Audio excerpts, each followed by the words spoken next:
المغترب يموت باليوم 1000 مرة ويحصل 1000 هيانة باليوم من أجل شربة ماء ومن أجل كسرة خبز.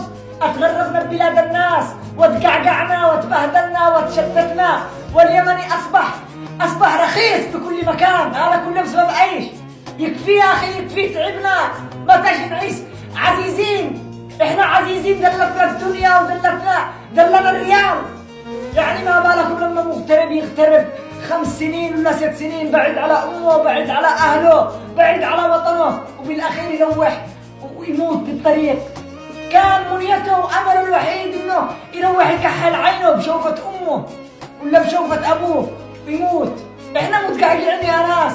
ليش العالم كله يدري ما يعاني هالشعب اليمني من مؤاساة ومن وجع ومن قهر بكل يوم؟ هان إحنا حتى اللي ما يسواش يهينا، هان إحنا الصغير والكبير أهنتونا وعيشتونا بذل ومهانة، وإحنا ما نستاهلش كذا. ربي يختبر صبرنا بس ما قدرناش.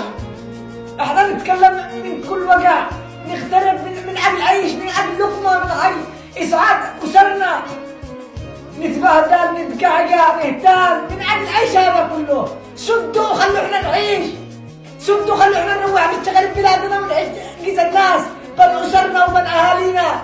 إلى متى يا شعب اليمن؟ إلى متى يا ناس؟ إلى متى؟ يا الله عليكم طلبنا الوحيد شرب ماء وحياة سعيدة داخل وطننا الحبيب.